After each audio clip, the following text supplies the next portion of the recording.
From the basement of the Hopheads Guide to the Galaxy World Headquarters located in northern Colorado, this is the Hopheads Guide Podcast.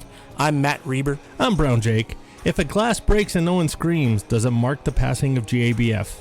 We answer that question and more on this episode of the Hopheads Guide Podcast.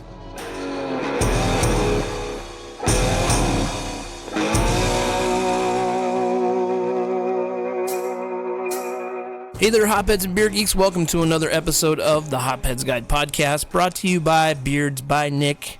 With me, as always, is the man who thinks cool ship season really stinks, Jake the Brown Guy. Yes, it does. Is there really a season of cool ships? Well, yeah, I mean, typically you do it during the cooler months. Okay. Because the cool ships are cooler. So the beer cools faster? Okay. Hence the name Cool Ships. So you do it like more towards like the fall and winter time, I guess? I think a lot of people do it in like the fall and the winter, yeah. Okay. Yeah. Now that doesn't necessarily mean that they don't do it ever outside of it, but I think a majority of the Cool Ship beers probably get done like during this time of year. Okay. Understandable. Yeah. Getting some sour knowledge. I really don't give two shits about. Some off-flavored knowledge. There you go. So what's up with you, buddy? What's been going on? Nothing. I think about 3 o'clock yesterday was when I finally got over my hangover from GABF. Oh, well, good for you. I'm still waiting for that to happen. Oh, yeah. Well, I think there's a couple of things that helped me out. I'm still trying to get over my hangover. I unfortunately had to go out of town for work immediately after GABF, so I didn't really have any time to like decompress and just try to get any of the shit out of my system. Just kind of relax. Yeah, and then of course go on a work trip, and they're paying for my meals and beer, and I mean, what am I supposed to do? Yeah, drink. So, yeah, I didn't really ever get to recover. I'm hoping that happens this weekend, but, you know, there's Sunday, which is probably going to involve some beer. Football day. Yeah. So. Yeah, well, it happens. I'll sober up eventually. Maybe I'll do a sober November. Well, but there's FOBAB. Shit. Maybe a sober late November, early December. And there's Thanksgiving and Christmas. And that usually deals with the relatives, and that means you have to drink. I'll do a sober second week of November. I'll do a sober Tuesday. I promise, from every Tuesday from here until, oh crap, my buddy's birthday's on Tuesday next week. Shit. This isn't going to work. And happy belated birthday, buddy. Thank you. I didn't do anything. I was turning 41. It isn't really like a milestone of any sort. So it's not like you're trying to, celebrate anything. You're not excited about it. Yeah. At least I wasn't. You're like, oh, great. Another number. Yeah.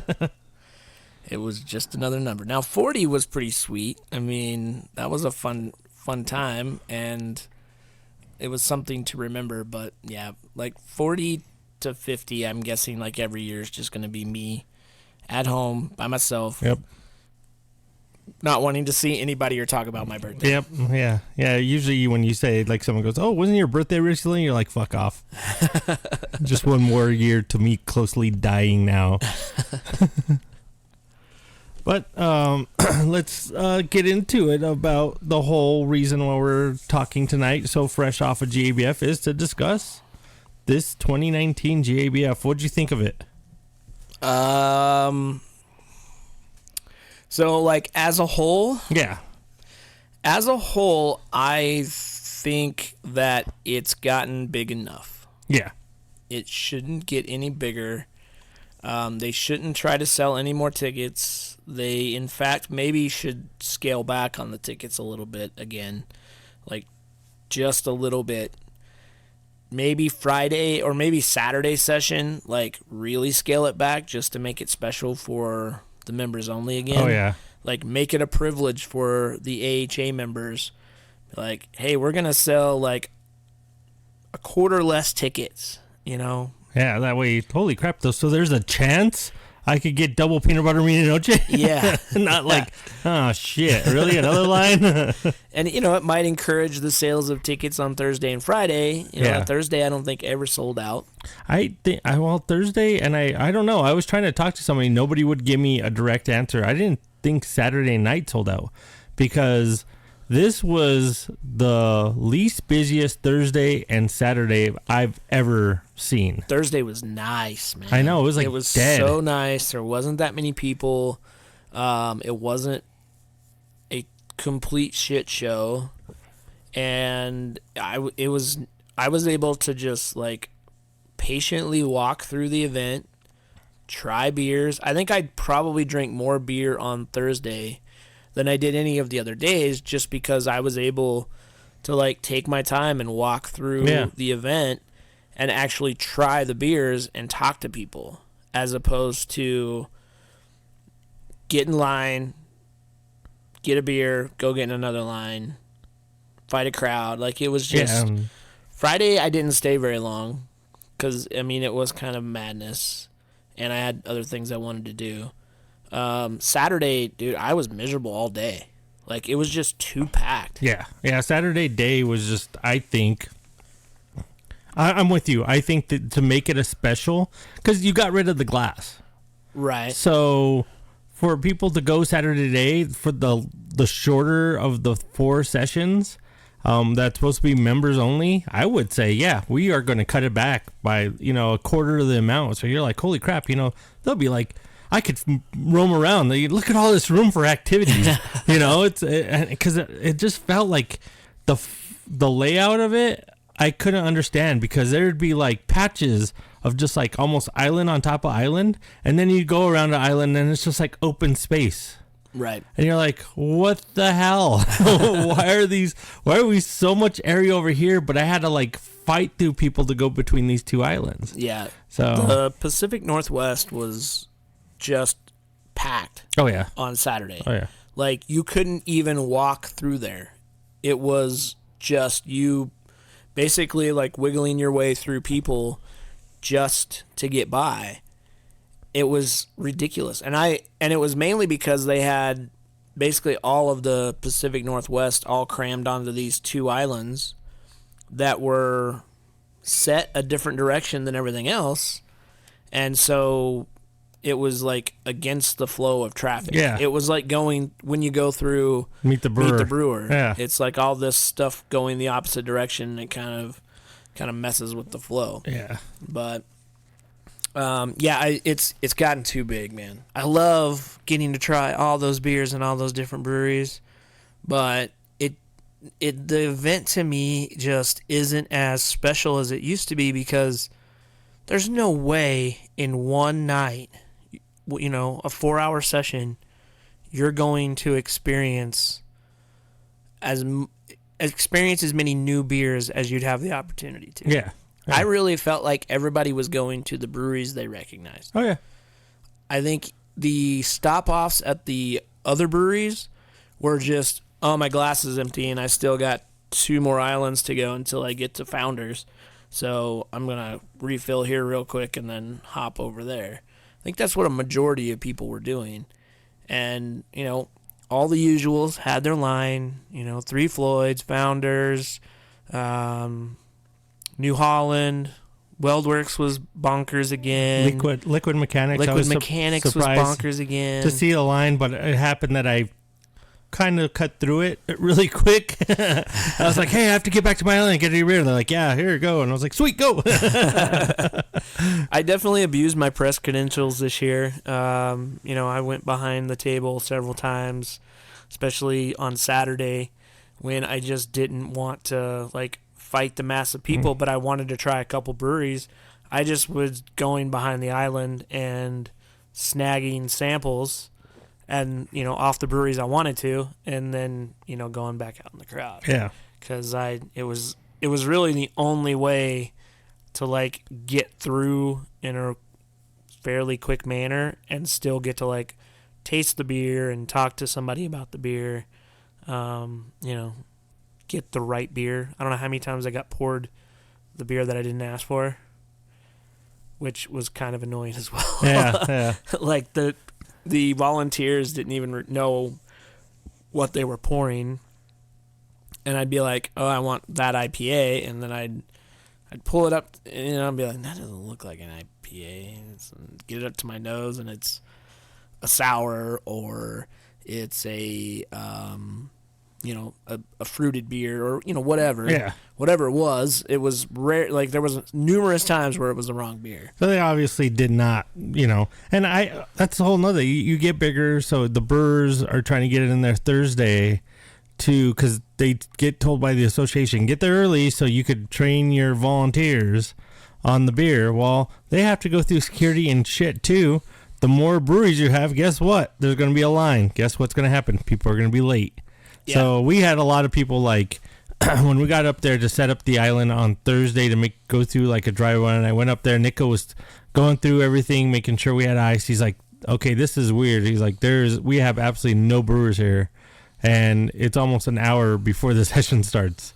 He goes, all the other times we poured, I remember being there, an hour early, and brewer shows up and he's going through the beers with us, and okay guys, it's all, we'll be right here, but you guys are here to serve the beer, and we're like, okay. Yeah. But yeah, it wasn't like that. And then we got brewers and they totally kicked the volunteers out, and I was like, no, we're here to pour for you. No, we want to pour our own beer. And they pushed them off, so we had to organize where our volunteers are going. And then an hour later, hey, where's those volunteers went, because we want them to pour for us now. Yeah. Because we want to go experience the festival. And I'm like, hey, dude, it's either or. Like, you could have had the volunteers sit there and you could have talked to everybody and they could have poured all the beer. Yeah. So we told you that, but no, you're like, we want to serve our own beer. Well, guess what? Since you got rid of those guys, we had to allocate them to somewhere else, and they're stuck there. So too bad. Well, I know part of the problem, I know there were a lot of brewers that were having trouble just getting up to get their passes. Yeah. Because they had the stairs that brewers usually come up to get their passes. There was a person staged at the bottom of those stairs saying, "No, you have to go around and go up the escalators." Well, the people at the escalators weren't letting anybody up unless they had a pass. So it was just this like back and forth. And I was walking, I luckily got there early enough on Thursday that I was able to go up and get my passes before they had staged anybody up there. Well, I was walking around, and one of the brewers walks up to me and goes, "Hey man, how'd you get that pass?" And I was like, "I just walked up those stairs." And he said, "Well, they won't let me up there without a pass, and I need to get up there to get my pass." So I lent him my pass for about 10 minutes so that he could go up there and get his pass, and then he ran it back down to me so that I could get back up. And I was just like, well, this is kind of ridiculous. And I grabbed one of the GABF, probably a volunteer, but she had a badge on, so a badge, like a normal badge, not like a volunteer badge like what you have. Yeah. And so I grabbed her and was just letting her know, hey, this is what's going on with brewers. You may want to look into that, because right now you got a group of angry brewers over there that are trying to figure out how the hell they can get up to get their passes. And this was within an hour of the event. So I know a lot of brewers were having that issue. Well, just to let you know, it is rumored. Don't take this as an exclusive from us. It is rumored. By talking to a couple of people, they are going to scale back next year. It sounds like they're going to actually cut out a corner and scale back GABF. Yeah. So I don't know if that means scale back is we're going to still have that many breweries and put them in a smaller space, or to say, nope, next year we're only going to take this many breweries, and, sign up now. So, well, the area that they bring people in, the little, I call it the preload area. Yeah. That was a lot bigger this year than it was last year. I thought it was about the same size. Well, I think they moved them in one spot just because of all this, Jameson. Wasn't Jameson right by that area? And then they put Jameson was in pretty much the same spot this year. Okay.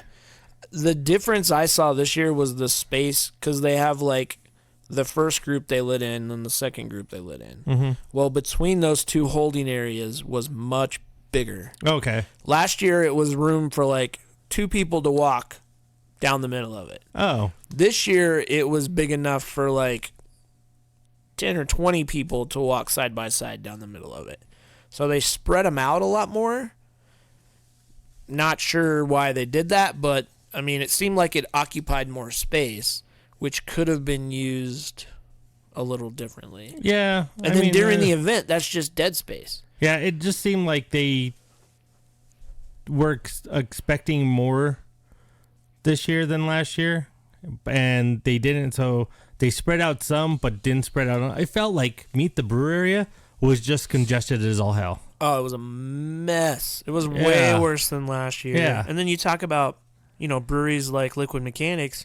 Well, they had a line pretty much every night, and they had a gigantic pillar right in front of their booth, so there was no room for anybody to line up. They literally had to wrap themselves around the pillar just to line up. And to deal with the WeldWorks line, they put tape on the floor with an area that said, "Do not block." And people still stood on it. Oh, yeah. I mean, I was just laughing. I was like, oh, hey, look. People aren't looking down at the ground. I know.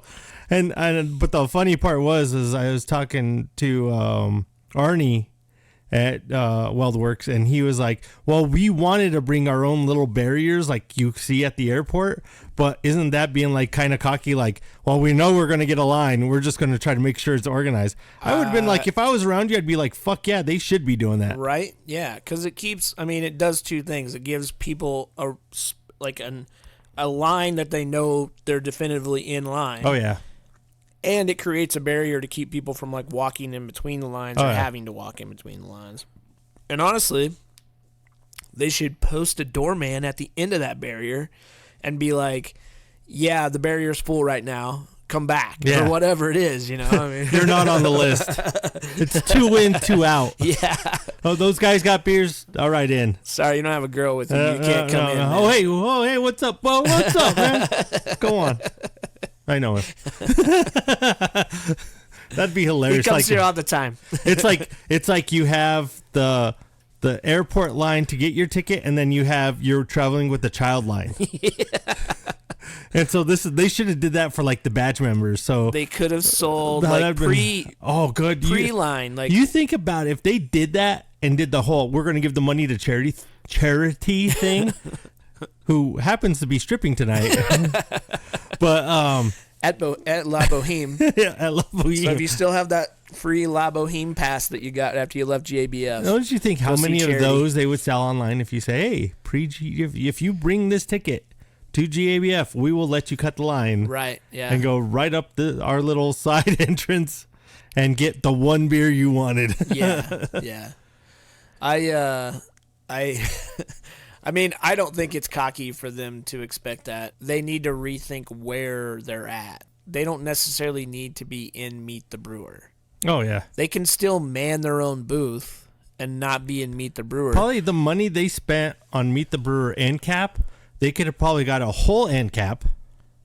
Yeah. And at some point where they're like, well, people are you could have just got volunteers to pour for a little bit to give your guys a break. Well, I get their thinking because that is the very first thing you see while you're standing in line. You're standing there in line, waiting to get in, and you're staring at WeldWorks. I know. That is ridiculous. And so I think that's strategic. They're very smart at marketing, so I'm guessing that was probably a lot to do with it. But I think GABF would be smart to say, listen, you're going to be over here. This is your spot. People are still going to come see you, but now we have room for you over here, as opposed to, okay, they can still charge them a premium for it. Yeah. We're going to put you off over here, blow it up, just don't smoke weed like Melvin. Yeah. Melvin really tamed it down this year. They just had a DJ, no bus. They got the hand slap. Yeah. But I heard they were still rude to the volunteers. Oh, really? So, like, and this is the first time we had to do this. So where my island was in the mountain region, Island 4. We had Canarchy with Oscar Blues and all their buddies right across from us. Well, we came to find out like a week before GABF, we were supposed to take care of them. And that didn't mean like, oh, we gave them volunteers if they really needed it, but we told them like, hey, we barely have enough for our island. We're not set to. We just found out we're supposed to take care of you, but we had to take care of the salt buckets and if they had empty kegs. So if they had blown kegs, we had to go and get that taken care of.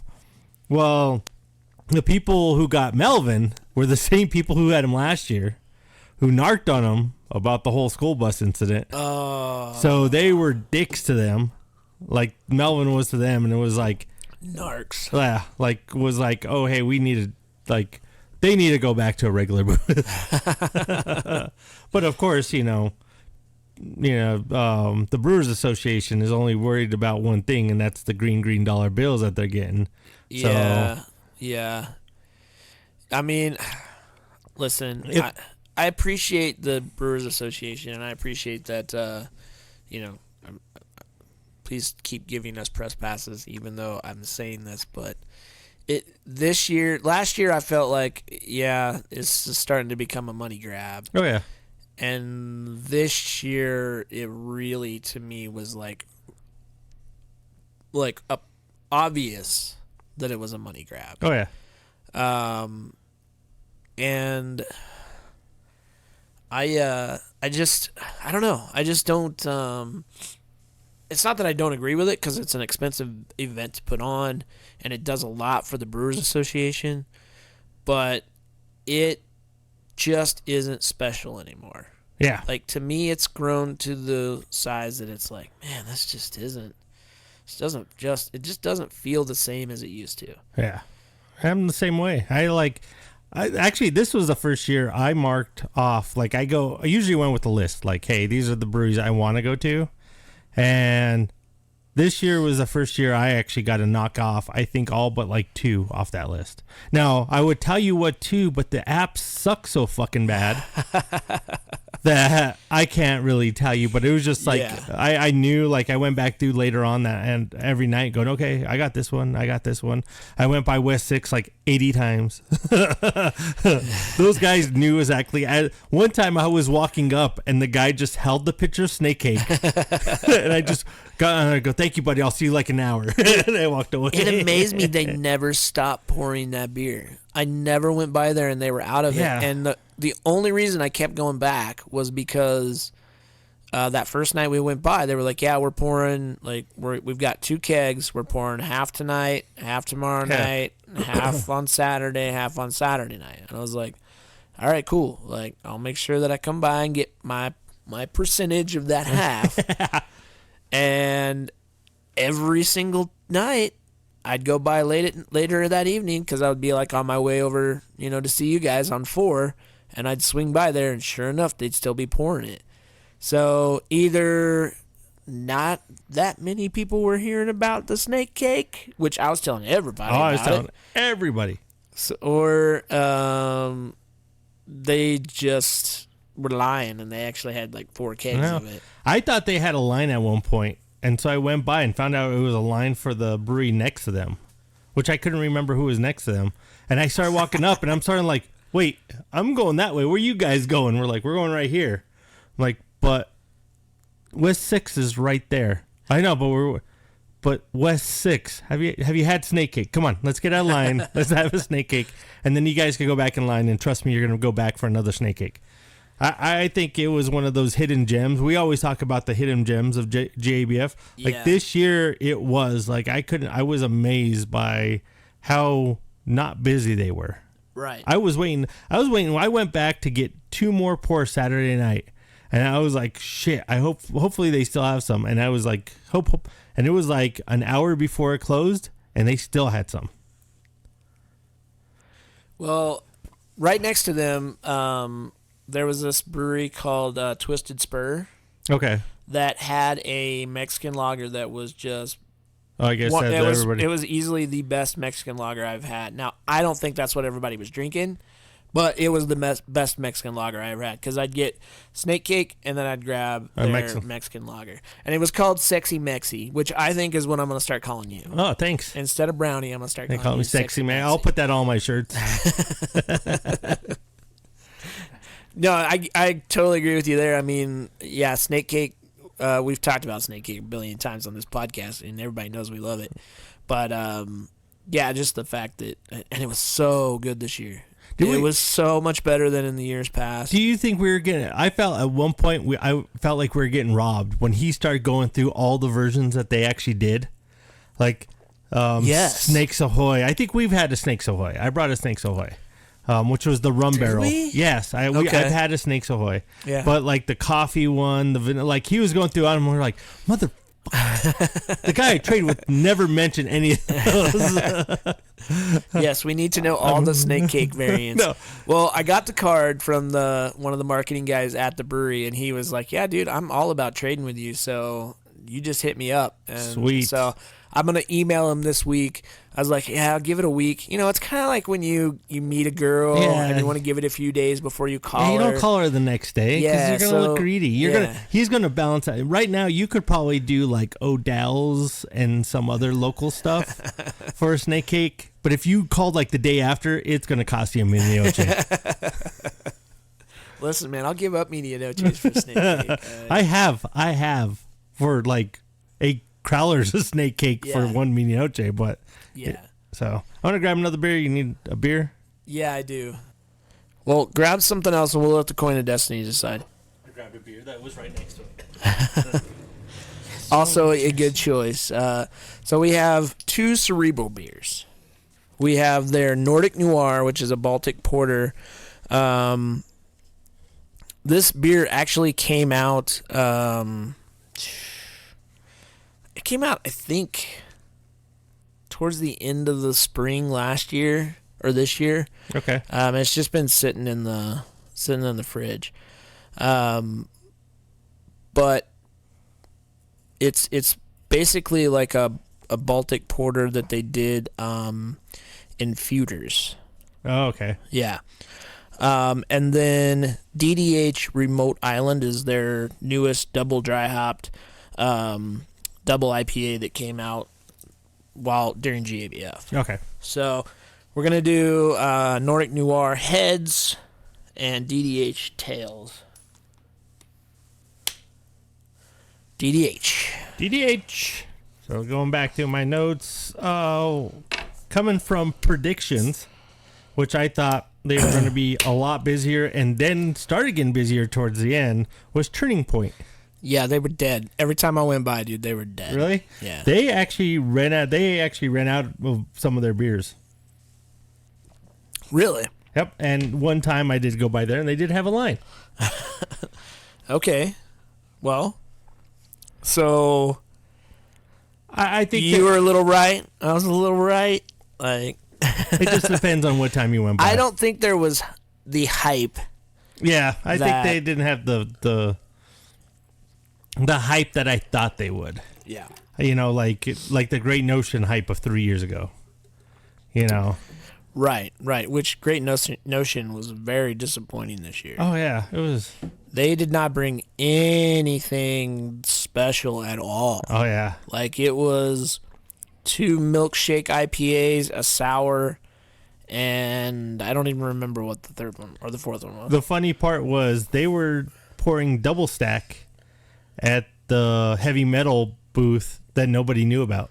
So there's people in line for Great Notion, and you could have went right there and walked right up and got a double stack. I didn't even know that. Someone told me that because I think I was standing. I went there and I'm like, oh man, a line. I have 5 more minutes on my 3-hour break, and and someone goes, oh, you want a Great Notion beer? Just go to Heavy Metal. They're pouring double stack, and like half the line turned around at the guy, and he's like, I'm like. Gone. I just left. There was just a shadow-shaped image of you and a little puff of dust. Oh, yeah.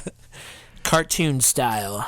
So, but one thing that, you know, we like about GABF is not just GABF itself, but it's actually getting to go to other breweries down in Denver because they have so many. Yeah, absolutely. Got to go to a couple new ones. Bear Brewing and it's in Denver, but it's a little south of downtown. I thought that place was really cool. They were holding some cool events. They had a couple. They had a Wiley Roots beer on. They had a couple like other guest brewery beers on, and they had actually a pretty good crowd of brewers there before GABF that people were just trying out different stuff. Yeah. So I thought that was a cool little place. I had their Pilsner, which was great. I thought it was well done. It was a great beer. The guy wanted me to try some like freaking barrel aged. I'm like, dude, I have to go pour tonight. I don't know what exactly is going to happen after, but no, thank you. I'm just going to have the Pilsner. And then we stopped by one that we stopped by last year, and they were still killing it. Was Bandit Oak. Dude, they had a barrel-aged barley wine on, and I was trying to keep it down to like under 6 ABV whenever I was having a beer.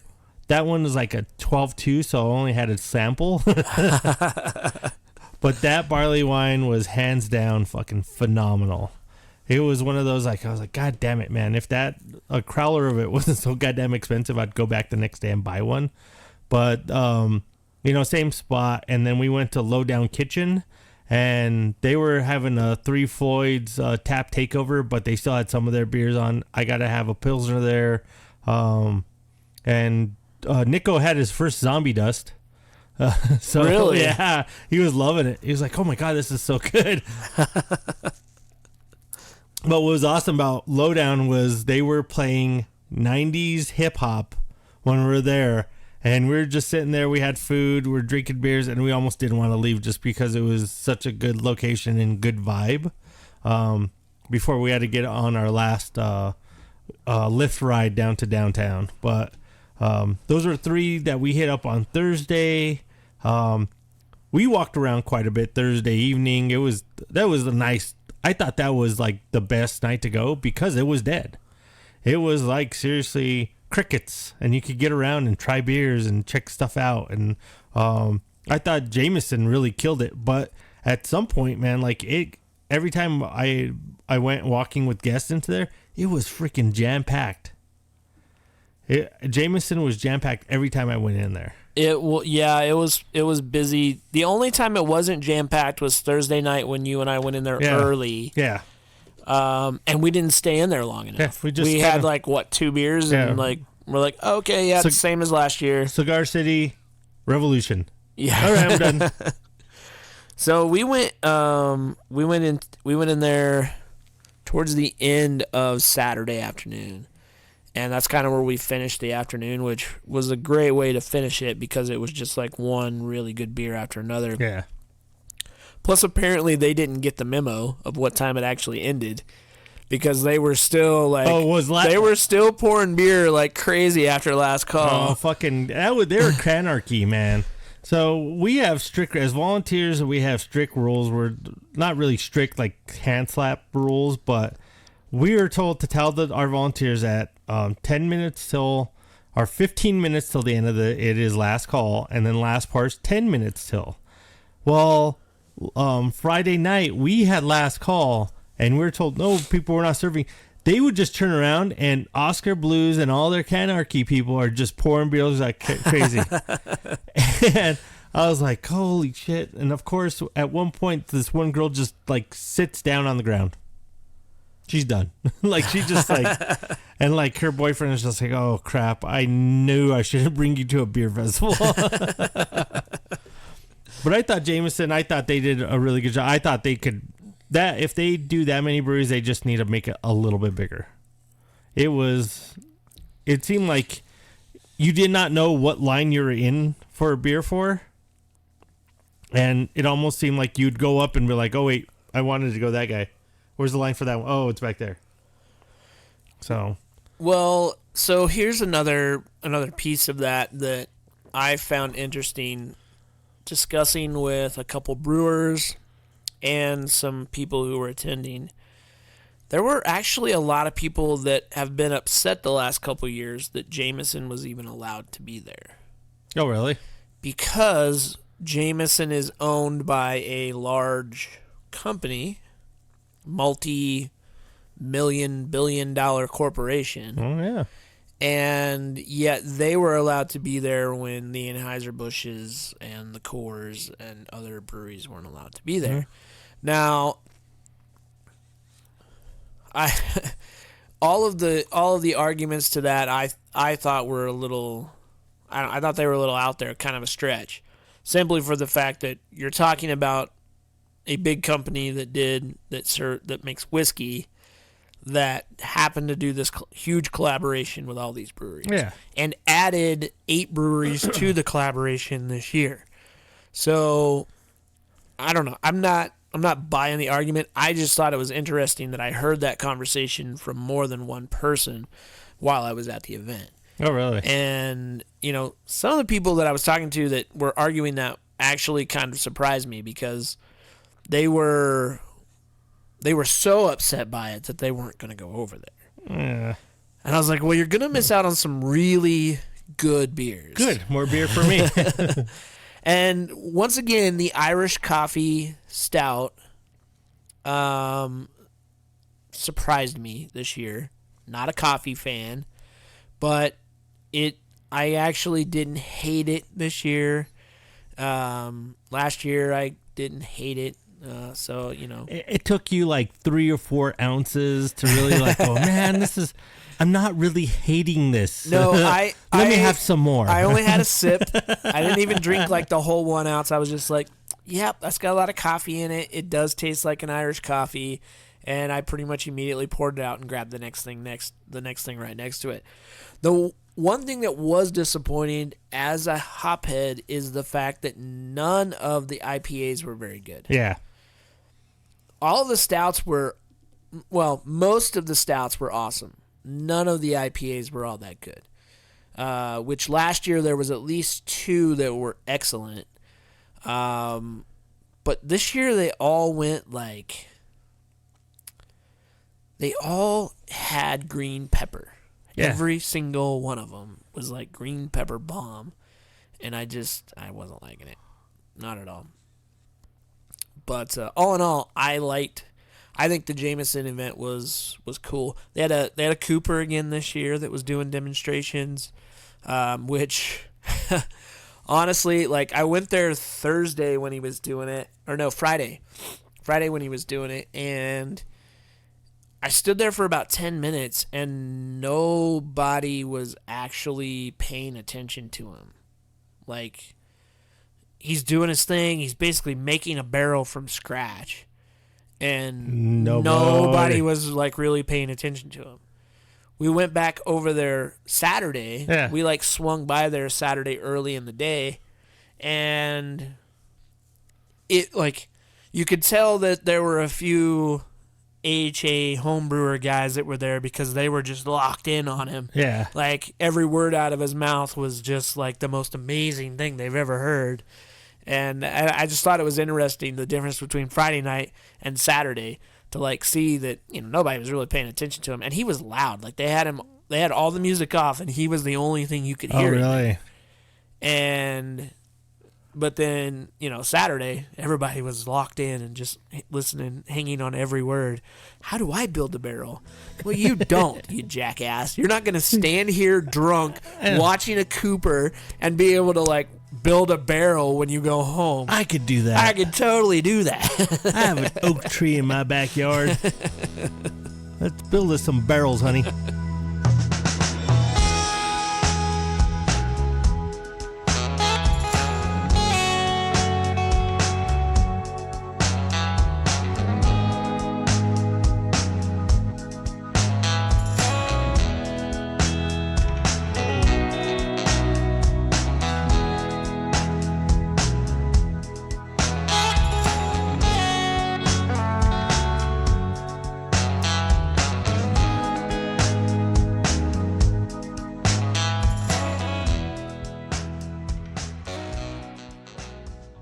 Hey there, hopheads and beer geeks. Reber here to tell you about Beerds by Nick. Beerds by Nick makes all of the great products you need to get your beard looking great. Everything from beard wash, mustache wax, beard oil, beard combs, and even beard wipes. If you're looking for a product to help keep your beard in shape without making it feel heavy, Nick's Beard Butter is the way to go. Go to beardsbynick.com, BEERDS, beardsbynick.com. Use the promo code GalaxyHops at checkout.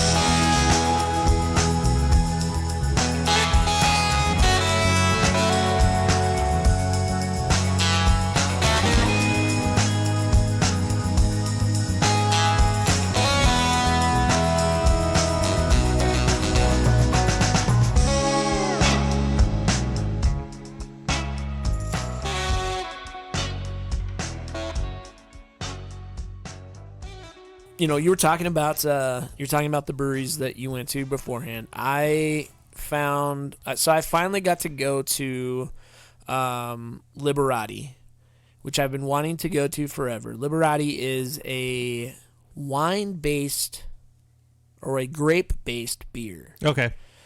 Or a company that makes grape-based beer, and it's they're out of Italy, or the owner comes from Italy, and they have a lot of Italian food. When we were walking to dinner on Thursday night, I met the owner.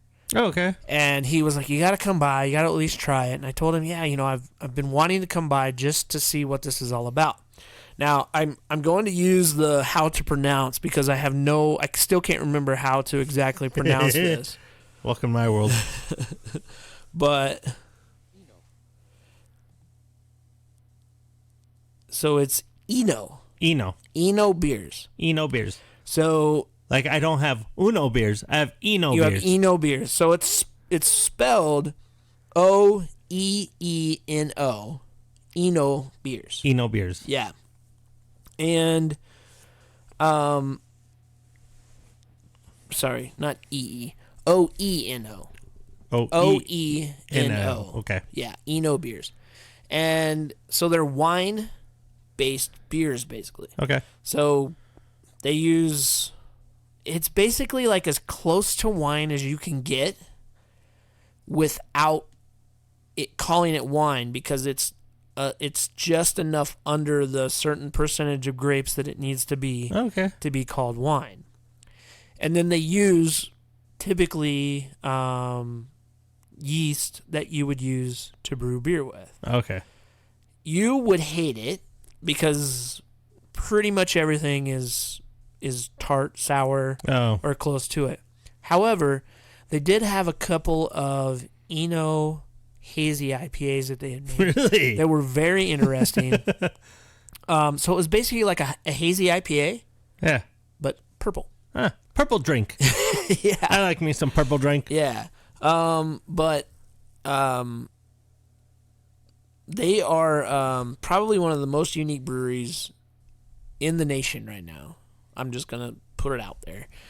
And it's just a really cool process that I want to learn more about. I really want to talk to Alex and find out more about this, because the whole process just seems interesting to me. Plus, they had more serving tanks than I have ever seen in my life. Really?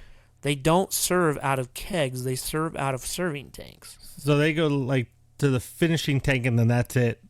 They going right to your beer, to your glass. Right. So a serving tank is basically like I think it's a 3 to 5 barrel tank. Yeah. That's where it sits carbonated and gets served out of. Yeah. They had probably, I'm guessing, around 30 of these things. Holy crap. It's beautiful to see because it's all these stainless, little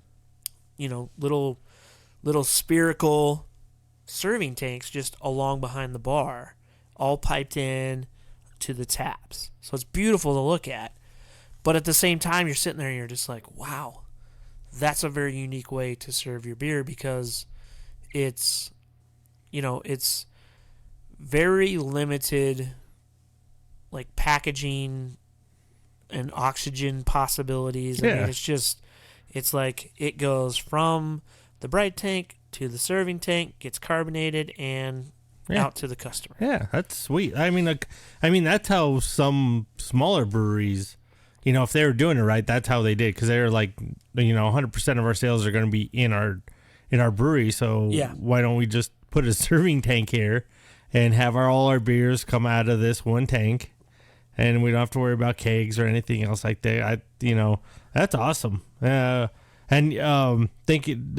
about Thursday night, we happened to be doing the runaround, and it happened to be the perfect storm in town, Denver, where the Avalanche had their first game and won, and everybody was out in the bar, and GABF got out at the same time. and there was no place to eat. Yep. So we ended up going to the Rio, and I'm going to let you guys know, here's a tip, and it's probably going to be my first tip for next year's GABF. If you're going to go out, don't have 3 margaritas a night. Because it's a bad idea. Were you sicky the next No, morning? I was actually. So, one thing I found this thing on Amazon, of course, where I buy like 99.9% of my stuff of hangover remedy stuff, and it's supposed to help you the next day. Yeah. So what it is these 3 pills that you take before you start drinking. And then right before you go to bed, you take 3 more pills. Okay. And when I woke up Friday morning, I had really no hangover. I was just tired because it was a new spot, and I was, being away from my kids. I was thinking I heard something, and I kept waking up. But my head didn't hurt. I wasn't tired. My sinuses were killing me, but they've been killing me all week. So I had to make a run to the Walgreens to get like sinus spray Friday morning. End up trying to find breakfast burritos and found a Mexican restaurant online that said, yes, we make breakfast burritos. Went down to it. Guess what? They were closed. We don't open till 11. How do you make breakfast burritos and you don't open till 11? Well, it depends on what time zone you eat breakfast on. I don't know. Like, some people might use different time zones. This one. So I ended up going to Whole Foods, which was nice because I could just use my Amazon app, and it was same-day delivery, to get breakfast burritos from Whole Foods. But I was feeling a little, like, dehydrated most of the day until... That happens. We went to Declaration, and we walked in, and the guy was like, oh, you guys going to GABF tonight? We're like, yeah, we worked it. He goes, so you were there last night? We're like, yeah. He's like, I got something for you guys. They have their own hydration solution. And pours us a glass, goes, here, drink this before you have your beer. Dude, I drank that glass, boom. I felt hydrated. I felt good. I was like ready to go. So had another one of those before we left. Me and Nico got a crowler of that apiece. The guy kind of looked at us. I don't know if that was the first time he's filled that in crowlers, but we're like, can you crowler that? And he's like, well, yeah. We pour it into a can, and we're like, okay, we'll take 2 of them. He's like, all right. So got that for that night and the night before, but that stuff is great. It's like, he was telling us that, like, it's coconut water, lime juice, lemon juice, and some kind of salt. And dude, like 1 glass, man, I felt good. I drank 2 Gatorades that morning, could not feel, and I always felt like dehydrated. Slamming water, I couldn't get myself. Once I drank one of those, hydrated. Felt great. Felt ready to go. It was awesome. Well, Declaration is the place to go to get rid of your hangover and then give yourself another one for the next day. I had a beer there. That place is pretty cool. I didn't know they had 2 spots.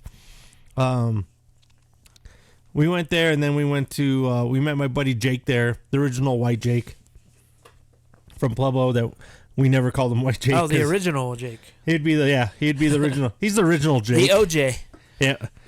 Actually, I think Nico was calling him the original White Jake, and I call him Campbell because that's how we called each other. Because if he ever called me Brownie in Pueblo, people would beat the shit out of him.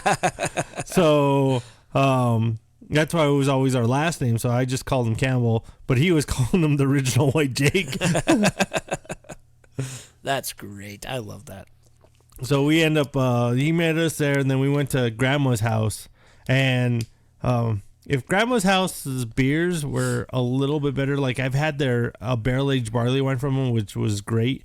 But their regular beers, I don't know, there was something a little bit that I think if they tweaked it, they could be a really great brewery. But their decor is like you went to your grandma's house. It is a cool spot. You have to check it out.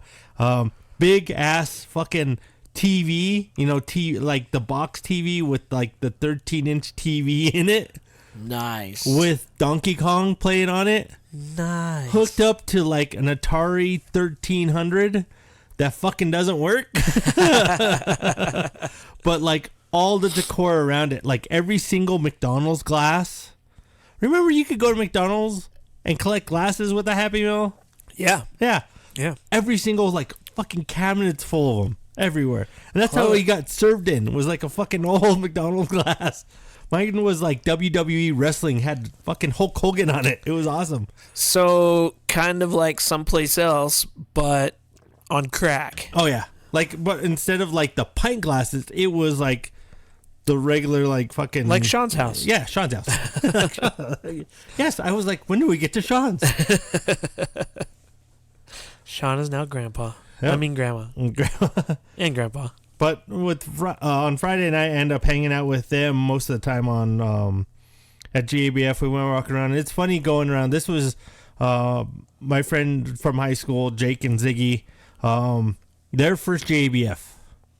So it was kind of funny seeing from guys I grew up with who are like hardcore Coors Light drinkers. Right. So Campbell will try anything, but he hates sours. Ziggy, he was only drinking beers with interesting names, and he said, I have to stop that because I've had a milky and moist. It was neither milky nor moist. I had one called Pump Up the Funk, and it really didn't bring any funk to it. So it was just funny. Like he'd go get a beer and he'd come back and drink it and goes, this doesn't taste anything like that to the description. They're liars. So it was just kind of it was kind of fun just seeing that. But man, but after like I was like, okay, sorry guys, I know this wasn't your thing, but if you guys, I'm gonna probably volunteer next year. I'll have tickets for you if you want to go. Man, they both hands down were straight yes. We're like, yes, because it was just a good time. They were like, we people watched. He goes, towards the end there, we weren't even like, we just stopped drinking. We were just watching the drunks walk around dropping their glass. That was, okay. It actually was better this year because at least when people dropped their glass, it wasn't the plastic glass sound and then everybody screaming. It was at least a broken glass. Yes. And everybody screaming. So that, I guess, is a benefit to the all glass.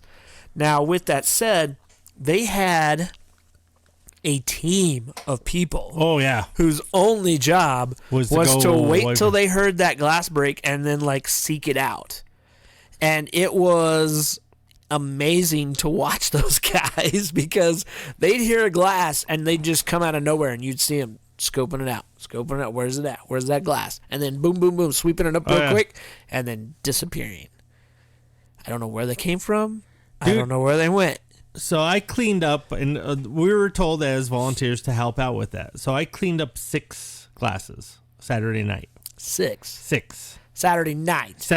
That's just Saturday. Well, yeah, because I wasn't doing shit for the rest of the time. That's true. I believe that. Yeah. That's true. I checked out. Like, I was at the island all night except for the time I had to go get my glass for being a captain and going to West 6 twice just so I could get a snake cake. It was like my crack. And so, out of all those times, because there was a ton happening, There's like 3 times I went to go sweep up, and all of a sudden there's. I'm like, where'd that go? Did you see that?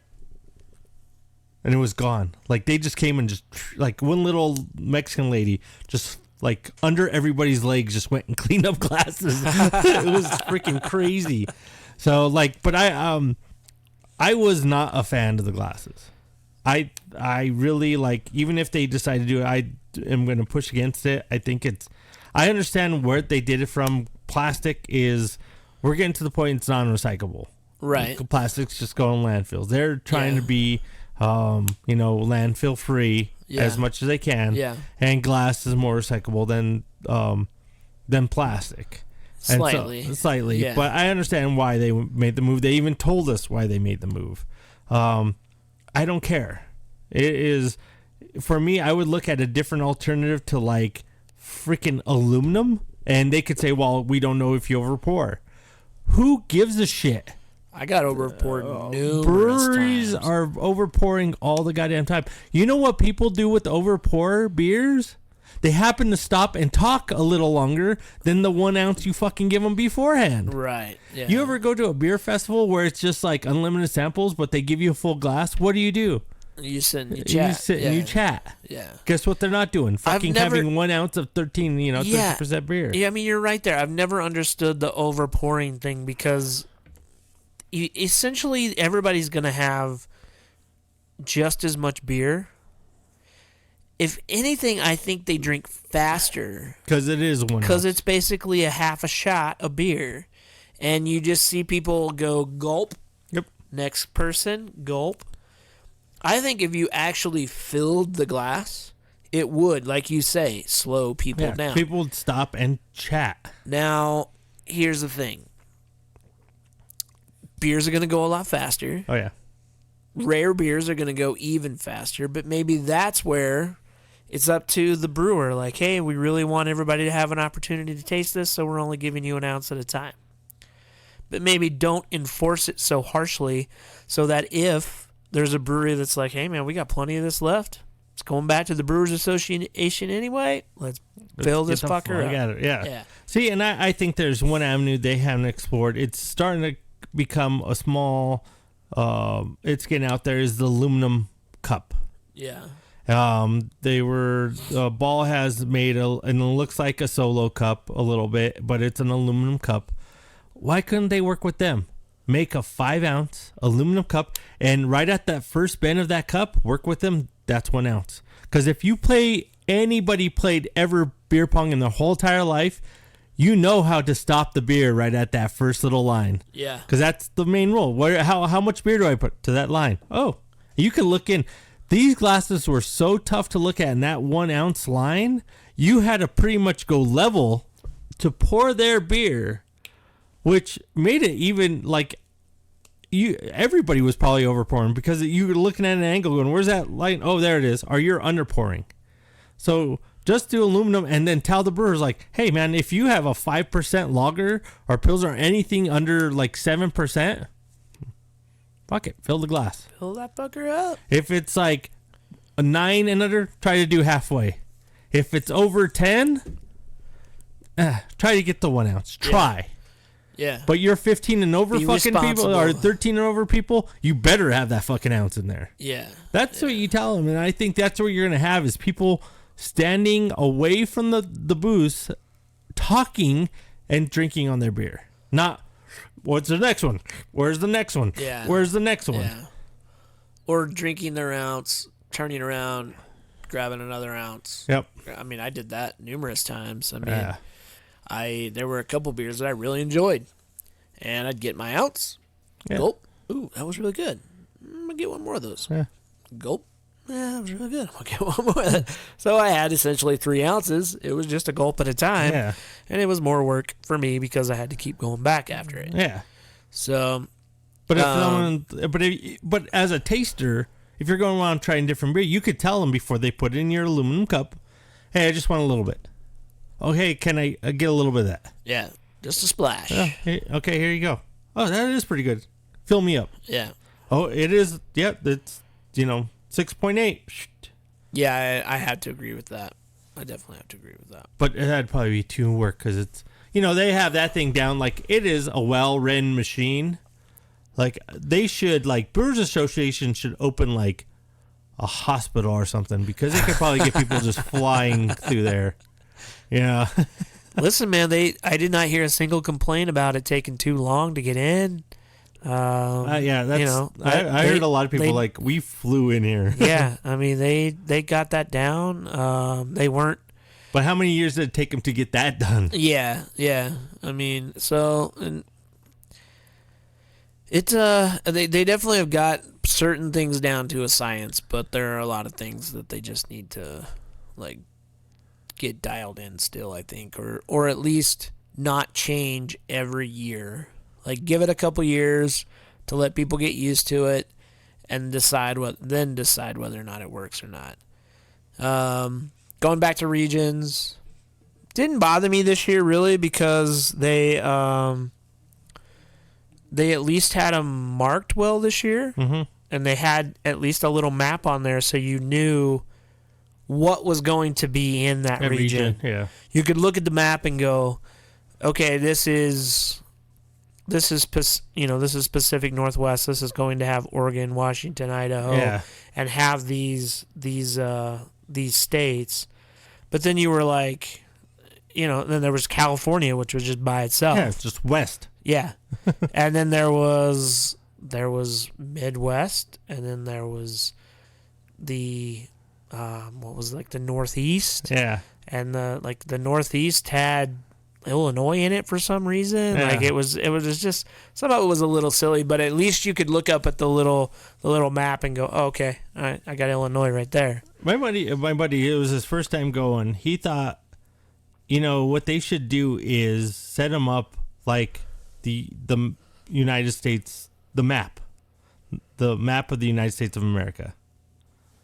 Like you have Pacific Northwest, they're going to be in that corner, and it like under them is California, and then you go to the Rockies, and then you Here's the problem: most people don't know where states are on the map. They'll figure that shit out. This is gonna be a geography lesson as well as a brew festival. Hey man, you're learning something instead of just drinking beer. Of going, they'll just have where in Wisconsin are you?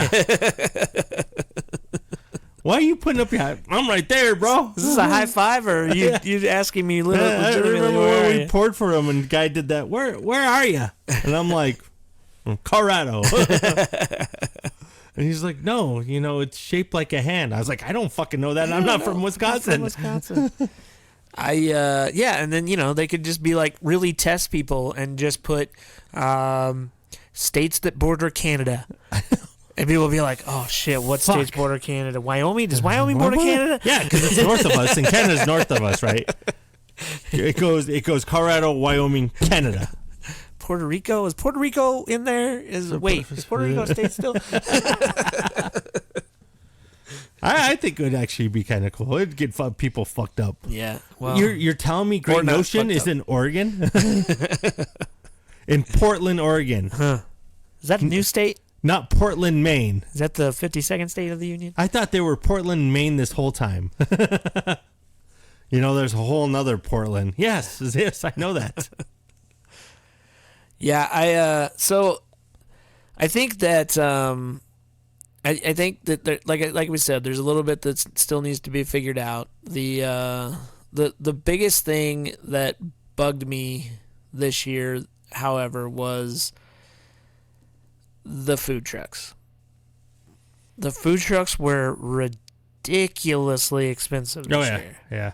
Last year, it was like there was a food truck, and it was what they normally have on their menu, and it was around the same price, maybe $1 more. I paid $11 for a meatball sub. It was a really good meatball sub, but it was an $11 meatball sub. And that was one of the cheaper things on the menu. Yeah, that's why I had the longest line. Yeah, and everything else was $15. You wanted two slices of pizza, $15. You wanted a taco plate, $15.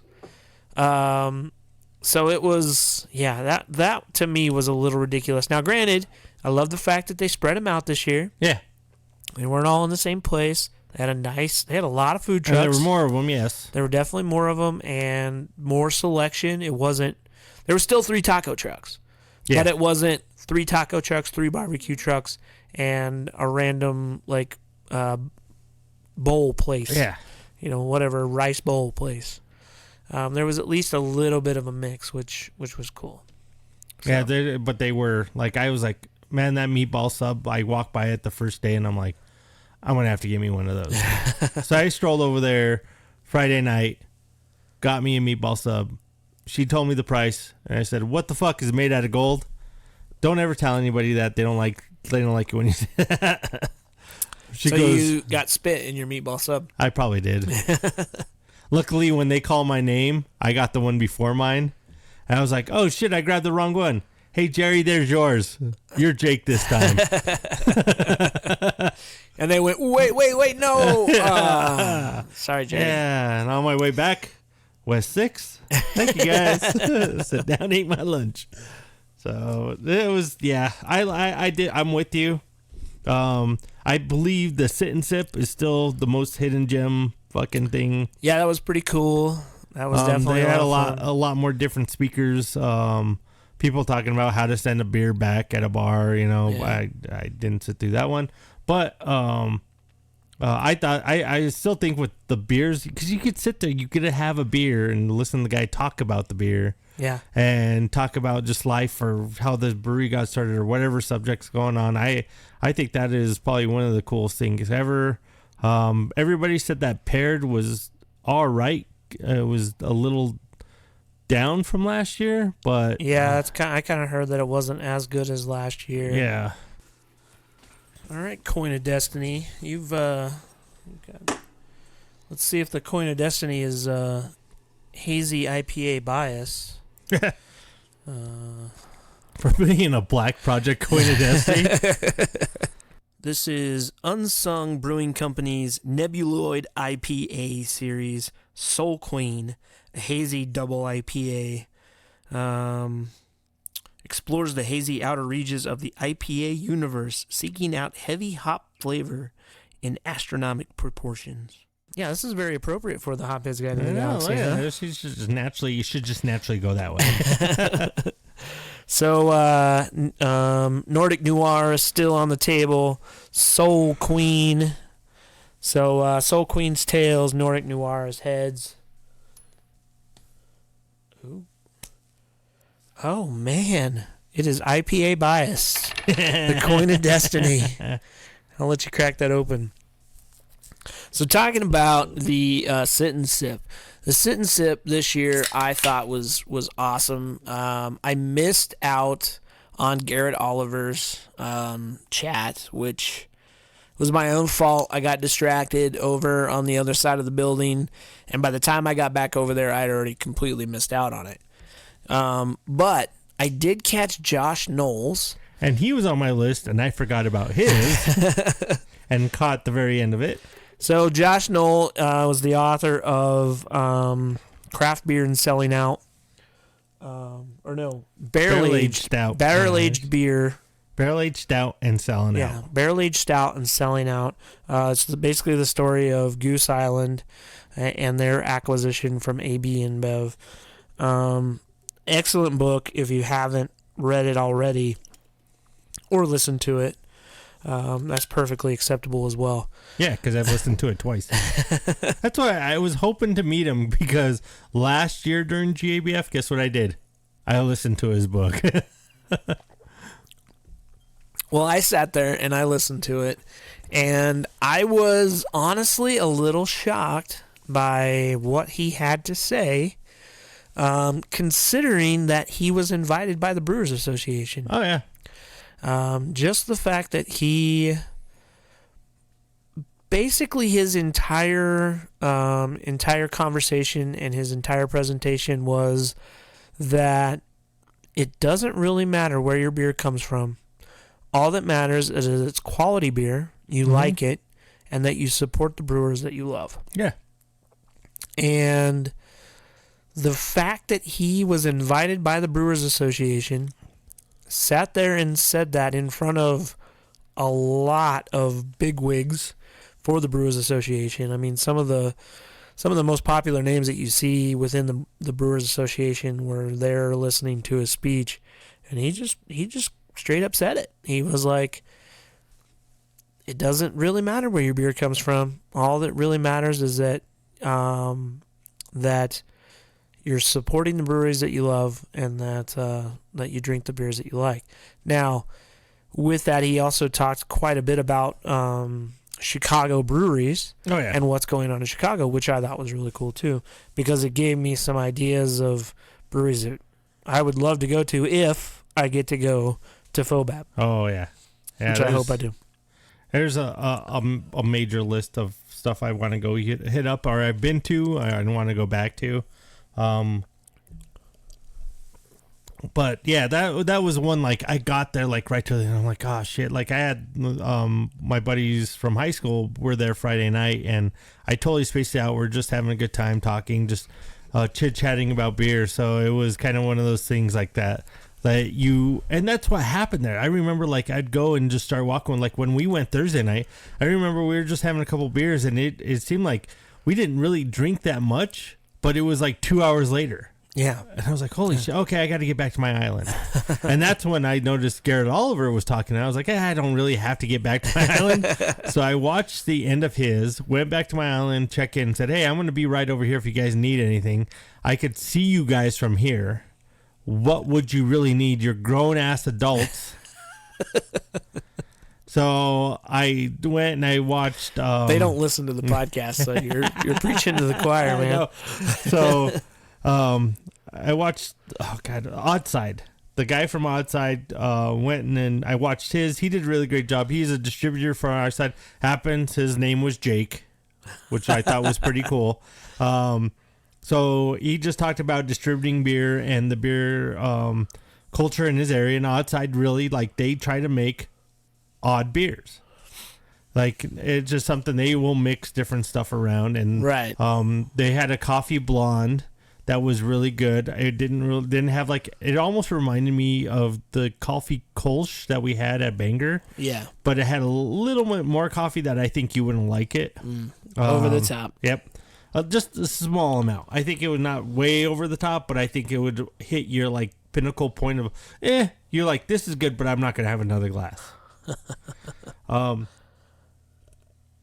the funny thing was, like, he came up to me and he was like, this is my first time speaking. Like, we're sitting there listening to, and he goes, and I have to follow fucking Brooklyn Brewing, Oliver. He goes, yeah, I go, so you're like the stand-up comedian following Seinfeld. And he goes, fucking thank you for putting that reference to. Now you make me even more worried. Because, like, after, God, what is his name? William Oliver? Not William Oliver. Garrett Oliver. Garrett Oliver. He had a line of people that wanted to go talk to him. Yeah. And he stood. That's what I thought that was downright cool about that guy. He stood up there for like 15 to 20 minutes after he talked and talked to everybody. Every single person that waited in line to talk to him. Yeah. Took pictures, shook hands. And this guy, Jake, from Oddside Brewing, was like, what the hell? Next time I want to look at the lineup. I should have went before him. I should have been the warm up. not the opener. Yeah. I shouldn't be the closing act here. So, like, he even went up like, I'm sorry, guys. Like, the first thing, I'm sorry. But he did a great job for his first time. So I think I videoed some of it, threw it on my Instagram.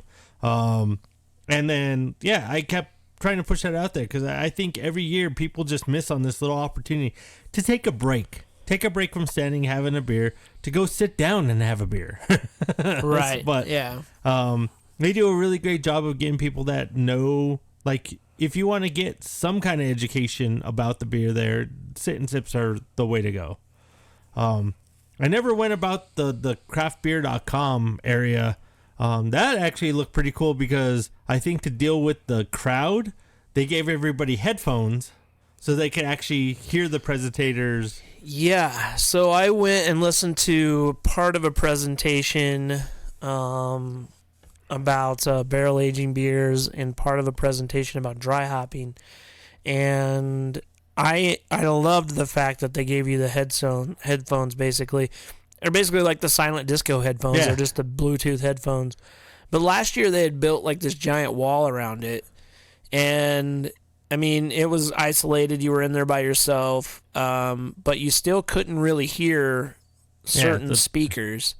So it made it much better where you had it in your ears and you could control the volume yourself. That was a great idea. I was glad they did it that way because, and those craftbeer.com things are awesome if you have a couple of sessions to do it. Okay. They did take quite a while. Yeah, right? I mean, each one is like 20 to 30 minutes. One of them I listened to last year was like a full hour. It was excellent. I mean, I was in it the whole hour.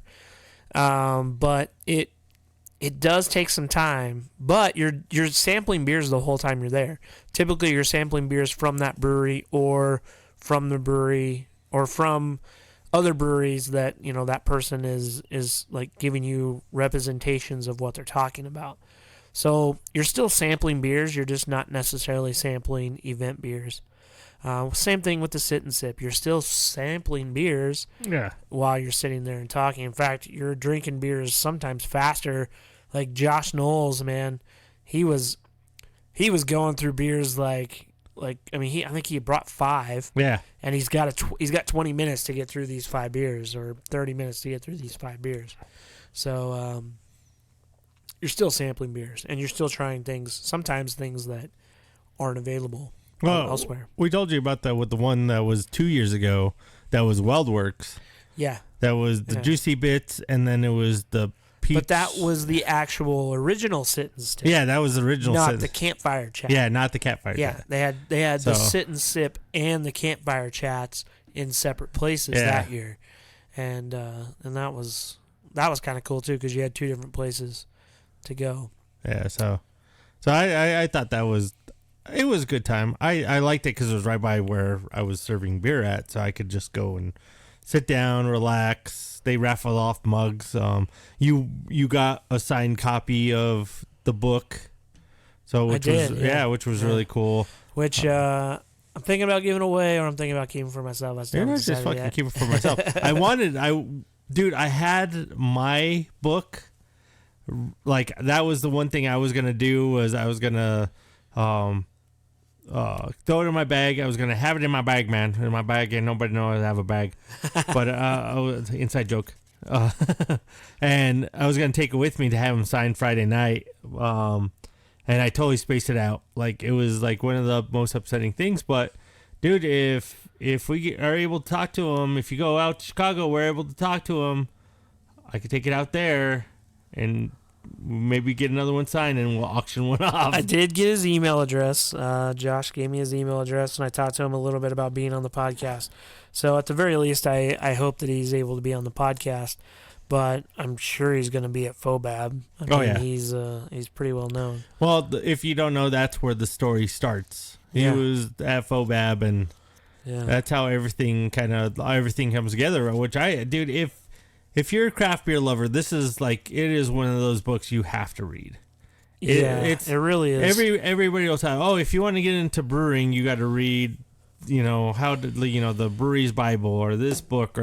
Any of these beers right here. Yeah. How to Brew, the Beer Enthusiast Guide. I mean, all these books that I have piled up next to the table are all books that, as a brewer, you should really read. But if you're a craft beer lover, Barrel Aged Stout and Selling Out I think that is it. Like that's the one you got to read. Yeah, I agree. I agree. I thought that he did. I was hoping I could say I caught the very end. But you came up to me, you're like freaking super excited. You're like, holy shit! Did you listen to that? And I'm like, no. It really was. I mean, I wouldn't call it eye opening for me because it's nothing that I haven't felt myself. Yeah. I just thought it was really ballsy for him to talk the way he does. And he also had a lot of sentiments, again, very similar to the way I feel, that enough with the enough with the beers that the masses want to drink. Yeah. Enough with the hazy IPAs, enough with the stouts with tons of adjuncts and the pastry stouts. Let's just get back to making beer. And he introduced some brewers that's exactly what they're about, is not making beers that everybody wants to drink. They refuse to make the hazy IPAs. They refuse to make the high adjunct stouts.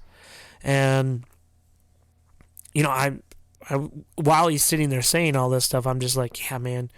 Like, I was like, it was like being in church, man. I was like, amen. Hallelujah, amen. Hallelujah, man. Amen, brother, amen. Praise Joshua.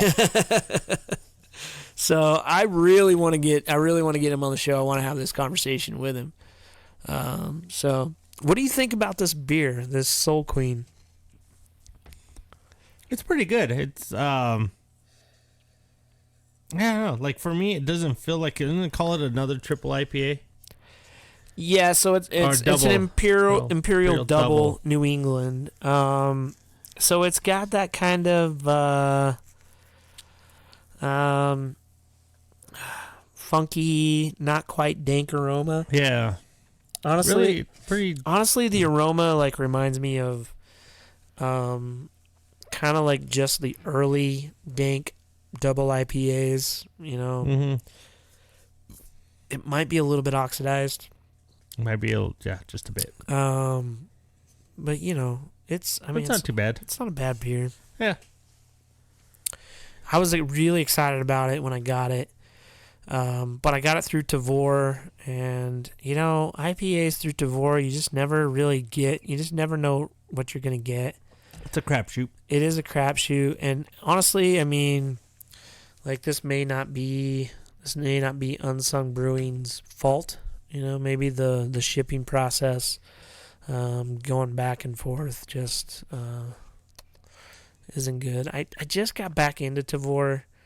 I've been buying a few things through there, and only because I haven't been trading, so it's like, well, this is a way for me to try some different things. This is a way for me to trade.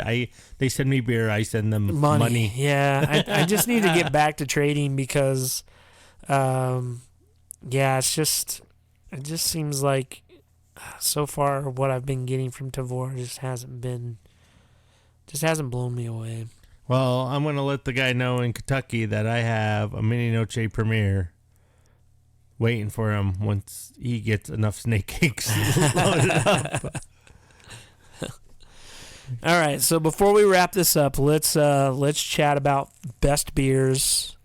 What were some of your favorites? What were some of your standout breweries, beers, anything? What were your give me your top 3 best things, whether it's a beer, an event, something you saw, whether it was a drunk guy falling down, whatever it was. My best thing was if it's the best practical joke you could play on anybody. You could go and tell them to go get Ghostface Killer from Twisted Pines and be like, yeah, it's a great sour beer. No, it's not. It's a really, really, really hot beer. Yes. I did that to my buddy Alfonso. He goes, yeah, we're just been sitting here and we want to just drink sour beers. I was like, oh, you should go have Ghostface Killer. It's a really, really good sour beer. Yeah, it's made with ghost chili. And he was like, holy shit, that's hot. So that was one of my favorite things. If I could find another, I was looking for the honey habanero from High Hops, but they put them in Windsor, California. That was a really cool thing. Top beers, dude, I have all of them that I've had. There was really nothing there that I was like, oh my god, that's the greatest beer ever. Yeah. That I don't like. Usually I come out with like, oh yeah, I had to keep going back to this. Yeah. I can't say West 6 was that. It was just because I love that beer so much, I just kept going back. But like on my island, the Premier Lager from Shades, they made a great lager, dude. I just gone back because it was just a great solid lager. That's the only reason I could explain it to anybody. If you're a beer fan and you know about beer, it was just good, solid lager. Like, and it was just like one of those things I could go back and keep getting glass over, and like the guy well over poured me towards the end of Saturday night like 8 different times. Yeah. But I kept drinking them. So, let's see. What about barley wines, man? You're all about the barley wines, and there were a shitload of them there. There was a shitload, but there was not one that I was like, oh my God, that's like, we had one on our side, but I never wrote down the brewery. I kept going back and getting it, but it wasn't one of those barley wines I was like, ooh. It was just a barley wine that was there. Yeah, it was just kind of a barley wine in my Ireland. So it was between the lager and the barley wine, I kept going back. The barley one was like a 9%er, so I didn't want to keep drinking that all night. So I kept going to the lager, which was like a 5%, so I could keep drinking that. Out in the basis of everybody else, I couldn't really find a barley wine I really, really loved. The only other thing was I finally got to go see Taxman. I've been saying that he's on my list every single year, and every single year I never get by his booth. I got to go try, and I tried every single beer. I stood there and drank every single beer that Taxman brought. Yeah. And loved them all. Like, I miss getting some of those beers. I love Taxman beers. They had a barrel-aged quad that I was fucking awesome. No brewery really stood out like, oh my God, I really got to go check this place out. The brewers I met, were super kind. Like, everybody was in great spirits. I had no assholes. We had fucking 2 years ago with Stillwater. I can't stand those guys ever since or 3 years ago serving for those guys. But offhand, like, everybody else did a really great job. I think everybody was in good spirits. Nobody was an asshole. I did have some people when it was last call wanting another beer and telling me to go fuck off. So it was good to kick them out. Yeah. Because there's cops right behind them. But I think they did a well done event. I still am not a fan of the glasses every single session. All right, so my 3 things. Just to let you know, I did find a really good barley wine, and it was their gold. It was actually the gold medal winning barley wine. What? And it was out of California. It was Morgan Territory, their barley wine. It was really good. Probably the best one I tasted. I mean, granted, it was a gold medal, but it was definitely the best one that I tasted. So my top 3 things. I'm going to have to say are probably so I found a brewery called Resident Brewing out of California. Yep. Their beers, every single one of them that they brought were amazing. Let me take that back. All of the beers they brought were awesome except for one, and that was so they had a disposition, I think was the name of it, and it's like their Imperial Stout, and they do different variations of it. And they had one with cherries, which they hadn't released yet. So they had it there at GABF. They basically debuted it at GABF, and then they were selling bottles of them online. Like online tickets for their brewery, which I thought was pretty cool that, people at GABF got to taste it before everybody else did. It was good. I'm just not a big fan of stouts with cherry in them. So that like tart with the roasty stout characteristics just doesn't do it for me. Beer was good. Everything else was amazing. That brewery, to me, honestly, was like the standout brewery in my opinion. I think, once again, the guild booths were the place to be. Oh, yeah. I tried some excellent beers at the guild booths. The people that represent the guild are all employees of the guild, so they're very knowledgeable. They're fun to talk to. Well, a lot of them are the brewers in that area of part of the guild. Yeah. A lot of more brewers. Some of them are guild members. Yeah. Guild representatives. One guy was just an attorney for the guild. Cool. But he was there. He was there pouring beers. That was fun. It was good to talk to him. It's cool to get that kind of insider information of what's going on in each individual state. I think probably the most excited was Florida. Like, they were just like eager to talk about their breweries. They were very knowledgeable about their breweries. They were honest. They were like, yeah, this brewery is doing really great things, and if you're gonna go anywhere, go to this city, but I would avoid these breweries. Like, they're the ones that, like, they were just straight up about it. They weren't. They're in bad neighborhoods. They'll most likely get robbed. They weren't sugarcoating anything, man. They were cool. They were straight up like, yeah, we're doing really strong in this area of the state, and then we have this area of the state that's really struggling and not making great beers.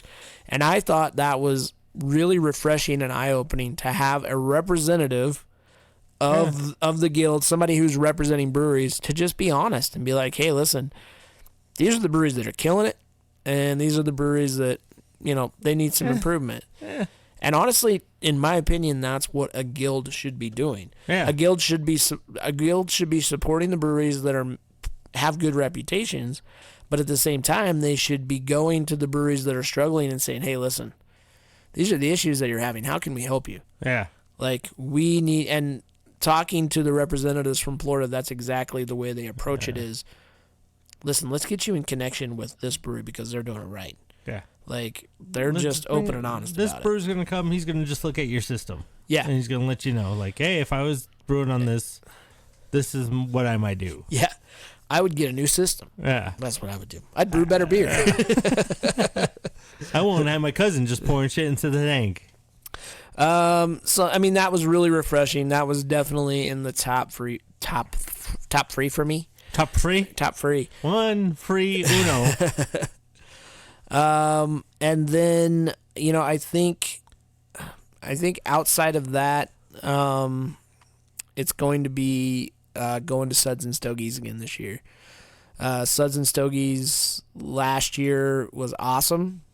This year they managed to top it. They had better beers, better cigars. Nice. More, they didn't sell out this year, which was kind of a shame. So, but it was nicer because it wasn't as full up there. I love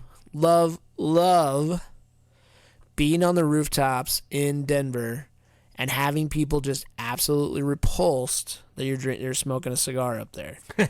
Like, people that just stumbled up there, they were like, you're not supposed to do this. You're not supposed to smoke cigars. I'm like, well, then you shouldn't have come into an event that's called Suds and Stogies. Permit, bitch. Yeah. We got permitted to smoke up here. So that was kind of cool for me. I enjoyed that a lot. I think that's probably the top three for me. Sweet. All right, so we talked about the app. We talked about the app was stupid.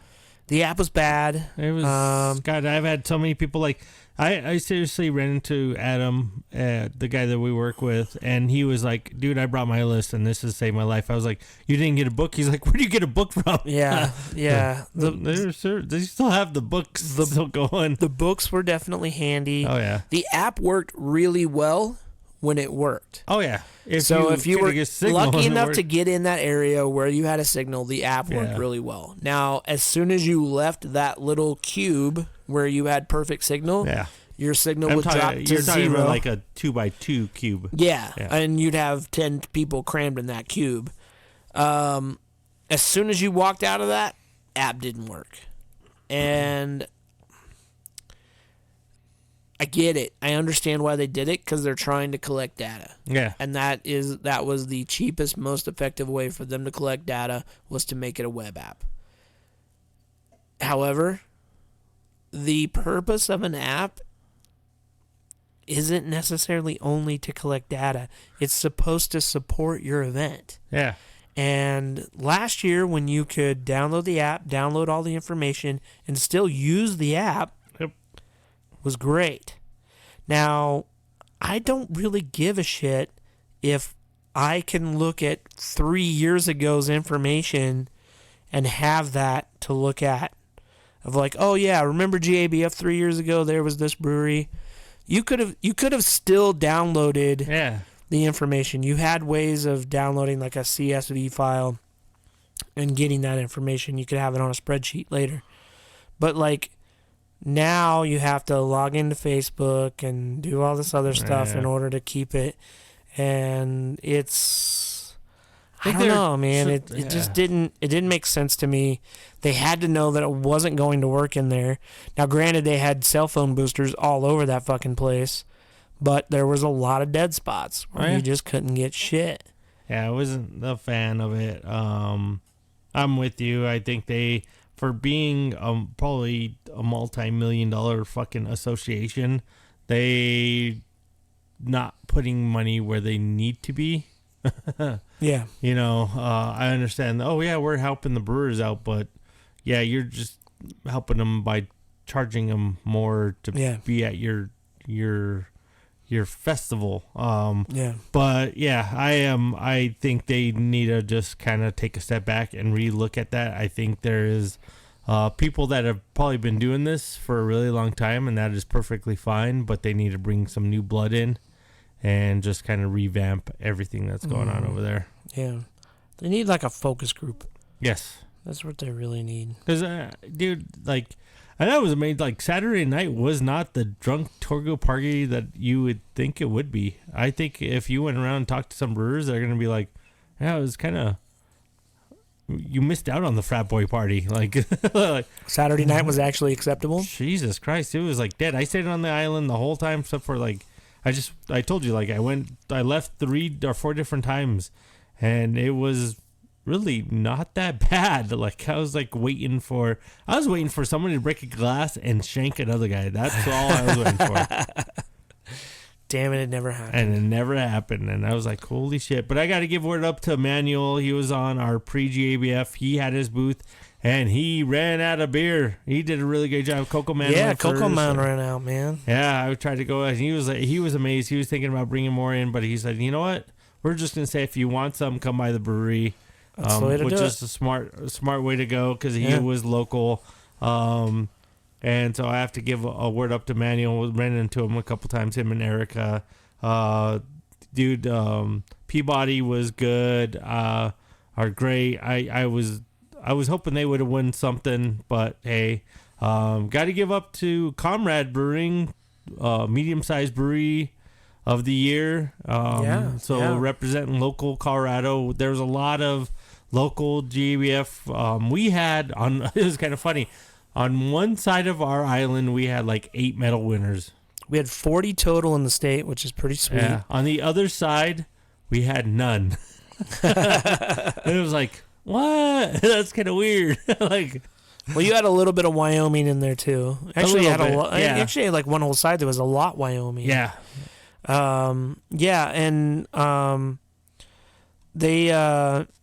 40 medal winners in the state is pretty sweet. Weldworks, they finally got their hazy IPA whatever credit. And that was also another interesting conversation that I heard talking to some of the other brewers is that, and this never really occurred to me. Well, it occurred to me, but it never really seemed like a legitimate argument to me. But the biggest reason why a lot of East Coast brewers don't send their beers is because the fact that it's so hard to maintain that shelf quality shipping beers that far. You're sending them in bottles. Yeah. You don't know what's going to happen to the bottles between New England and Colorado. Yeah. So I guess I kind of get why New England brewers just don't bother and why they're upset that there's breweries in Colorado, California, Arizona that are winning in these categories. Chicago. It kind of makes sense to me, but at the same time it doesn't seem like a legitimate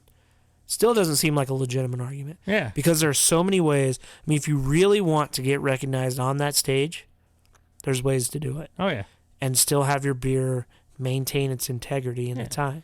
Dude, you could probably talk to a fanboy that buys fucking thousands of dollars of your beer every month that'd be willing to go, you know what? We find a flight. You give me your beer. We package it up. I will put it on an airplane. I will take it there. Right. And I will make sure it gets delivered. Yeah.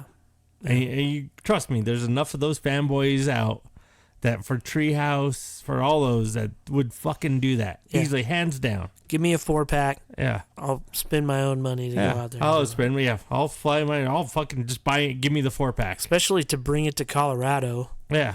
And it's like it's like, all right, I'm going to spend my beercation taking my favorite beer to the medal competition. And text the fucking local fucking beer fucking gear geeks group and say, hey guys, I'm bringing a suitcase for a Treehouse. These ones I got to just drop off for the competition, but here. And then I paid for my fucking vacation right there. Yeah. Yeah. All right, one last thing in the news before we take off is Boulder Beer Company. Oh, I read this today. Laying off a huge percentage of their staff. No longer going to distribute beer. Yep. Selling off their can line and going to a taproom only model. I'm just going to leave you with that because Boulder Beer is, they don't make bad beer. Yeah, Shake is probably one of them, like, best porter I have ever had. Nitro, that shit is like drinking like a milkshake for me. Yeah. That's as close to a milkshake as I could get. Yeah, so to see a brewery of that size, they're not huge, but they're right now I would call them WeldWorks size. Yeah. Imagine if WeldWorks actually distributed outside of the state. Oh yeah. That says a lot about how big of a risk it is to distribute, and when it doesn't work out, you're going to have to be brave enough to go back to a taproom only model. Well, they put a lot into their cans. They went from bottles and did mostly cans and redesigned the cans. Really came up with really cool outstanding design, but it was still that same thing. Like they were getting overlooked at on the shelves. So I think it's a good move to survive. I think it's going to help them out in the end. I think it may be just maybe a year or two until you see them back out again. You know what it's going to do for some people is next time they're in Denver, instead of somebody else being the destination, they're going to go by Boulder because it's going to be like, man, I haven't had a Hazed and Confused in a while. Or I haven't had a Shake in a while. Yeah, dude, they did a double shake on Nitro the other day, or they did a barrel-aged shake in the tap room. Holy shit, that was awesome. You're going to hear about all these little things that they do. They're like, fuck, I meant, like, how freaking Weld had, whatever my safe word is, mi noche. They had that. Yeah. This just in the tap room. It wasn't bottled. It's just one of those things. That's what Boulder's going to have. And it's going to become. I hope that's really well. As long as they look at that, not just go, well, we're going tap room only, but it's going to be the same old thing that we've had before. Right. In the tap room. If they start going, you know what? Let's change it up a bit. Let's keep these, get rid of these, but what else do we want to make? Who wants to make a beer? What would you do in this beer? Yeah. Let's, we got Shake. Let's throw it in a barrel for a little bit, see how it does. And then we'll throw it on tap, Let's, get a beer engine and throw Shake on that. That way we don't have to do Nitro and see how that does. There's a million ideas they could come up with since the whole bad part, since they're not paying a lot of money for staff. And sorry for those people that lost their jobs, but right. It is one of those things you got to look, and it's not. At least it was. They were looking at like the trend of like, holy crap, you know what? It might be a good idea just to stop distribution. Mm-hmm. Instead of like, no, let's push it. We can make it. Until like, fuck, we can't make it. We got to close down. Yeah. Yeah, it's they're one of Colorado's oldest breweries, if not. Or Colorado's oldest brewery. Yeah. So it's, it says a lot about the the pulse of the beer community in Colorado right now and the beer industry in Colorado. We haven't quite reached that bursting point yet, but we have reached the point where the tap room model is the model. Yeah. Yeah, your network, your neighborhood tap room is where it. it's at. It's it. Yeah. Unless you have the billion-dollar lines for when you release a stout, then yes. Yeah. Well, I agree. And we're going to leave you with that, Hopheads and Beer Geeks.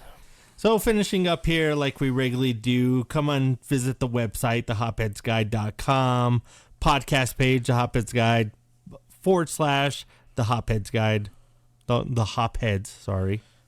I didn't know we had a podcast page. Yeah. Just go to hopheadsguide.com. Yeah, and then on podcast. Kick on. Okay, yeah, because you regularly say that. Go buy Beards by Nick. Check out his beard oil. Has he got the powder going yet? No, he doesn't have the nut powder yet. So don't order the nut powder. It's still in its itchy phase. Definitely go to Beards by Nick, though. Get yourself some beard oil. I used it all weekend long when I was at GABF because they gave us black fucking captain shirts and I didn't want any flakiness on my beard going on. Patrons, are we still doing that? Yeah. Okay, patrons. Just want to make sure. Go by Patrons, the Hopheads Guide. If you want to become a patron, go to the hopheadsguide.com. The Hopheads, click on the patron button. We're on Untapped. If you don't know that, they were a sponsor there at GABF. You got a special badge if you checked in, if your phone worked in the 2x2 square. But if you want to follow Matt, he drinks a lot of beer, quite a bit. He is Rebeer, REBEER. And I'm Brown Jake, Only like two usual. E's. Yeah, I said REBEER. Yeah, I think you said 3s. No. That's all right. You think you always get 3. Come to social media. Everybody's talking up on there. We're on Facebook, the Facebook of the Facebook.com, the Hopheads Guide. Reber has 2 Instagrams because he's so popular. And I saw a lot of Instagram people that I didn't realize were Instagram people at GABF this last time. Yeah. It was kind of hilarious. Like there was a lot of Instagrammers there. Yeah. Reber's at the Hopheads Guide. And then if you post a picture and want us to see whatever beers, put hashtag the Hopheads Guide. We'll check it out. Brownie HHG on Instagram. We have Twitter. Who ever tweets besides the president? We don't know, but we're on Twitter at the Hopheads, not the, just Hopheads Guide. YouTube page, the Hopheads Guide to the Galaxy. If you want to try emailing us, go to the Hopheads Guide. If you want to send a carrier pigeon, just wherever you're at, just throw it up in the air. It will find us, and Irving will probably eat it. No, Irving's afraid of birds. He'll run away from it. But the best thing they can do is just click that like button. Oh, yeah. Subscribe. Listen Tell to their our friends folks. about the podcast. Share the podcast. But, the way that iTunes works is you like it, you review it, and we get to take all the credit for it. Oh, yeah. We don't get money for it. No, but we at least get to talk to more people or have more people listen to us talk. Whichever way you want to look at it.